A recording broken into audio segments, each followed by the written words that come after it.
నమో వెంకటేశాయ.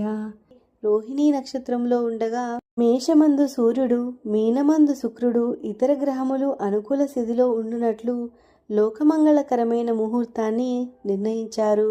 ఆలయ ప్రవేశం. ఆలయ గృహప్రవేశ మహోత్సవమునకు వెంకటాచలము భూలోక వైకుంఠమా అన్నట్లు ఇంద్రాది దిక్పాలకులు, బ్రహ్మాది సర్వదేవతలు, మహర్షులు, యోగులు, మునులు, భక్తులు పరమానందంతో ఆ ఉత్సవంలో చేరి ఆనందం అనుభవించారు. కానీ ఏదో వెలితి.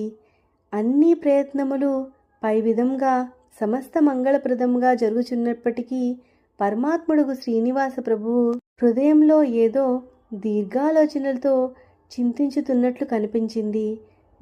దేవేంద్రుడు ఆ పరిస్థితిని గమనించి భక్తి ప్రపత్తులతో నమస్కరించి శ్రీనివాస భగవానునితో, ఓ పరమాత్మ, ఏమి ఇంకా దీర్ఘాలోచనలతో మునిగి ఉంటివి? స్వామి హృదయంలో ఏదైనా లోటు జరిగినట్లు భావిస్తే మేము ఇక్కడ తమకు సేవకులుగా పరిపరి విధముల సేవా సహాయములను అందించగలము అంటూ ప్రార్థించాడు. దానికి శ్రీనివాస ప్రభు, నేను అన్నీ వాచ్యంగా ఆజ్ఞాపించవలెనా అని చెప్పగా మహేంద్రుడు తలపై పంకించి స్వామి అభిమతమును గ్రహించి ఇలా అన్నాడు. సంతోషం స్వామి, నేనిప్పుడే జగన్మాత అయిన శ్రీ మహాలక్ష్మిని ఆకాశ మార్గంలో తీసుకొని వచ్చేదను. స్వామి అనుగ్రహించిన చాలు అనగా శ్రీనివాసుడు చిరునవ్వు చిందిస్తూ మారు పలకకుండా కూర్చున్నాడు.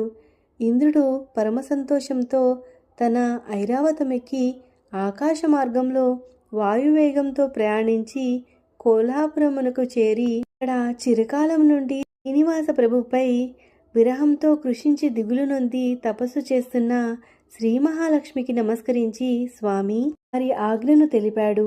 లక్ష్మీదేవి కన్నులు నక్షత్రముల వలె ఆనందంతో ప్రకాశించగా చాలా సంతోషించింది. పున్నమి చంద్రుని బోలు మొహంతో సంతోషంగా దేవేంద్రుని వెంట బయలుదేరి ఆకాశ మార్గమున వెంకటాచల పర్వతంపై వాలి దిగింది. బయట మహాద్వారం వద్ద చేరిన జనుల కోలాహలం శ్రీ మహాలక్ష్మికి చేసే కైవారమును విని శ్రీనివాసుడు ఆనందంతో ఎదురేగి లక్ష్మీదేవిని ప్రేమతో ఆదరపూర్వకంగా కౌగిలించుకొనగా జగన్మాత భక్తి ప్రేమలు పొంగిరాగా ఆనంద బాష్పములు జాలువారినవి. శ్రీనివాస ప్రభువుని పాదములపై తన తల చేర్చి నమస్కరించినది. పరమానందంతో ఆనంద నిలయమున నిలబడిన శ్రీ మహాలక్ష్మి శ్రీనివాసుల అందం సోయగమును వర్ణించడానికి భాష సరిపోదు అన్నట్లుండెను. ఆ శుభగడియ రానే వచ్చింది. ఆలయ ప్రవేశం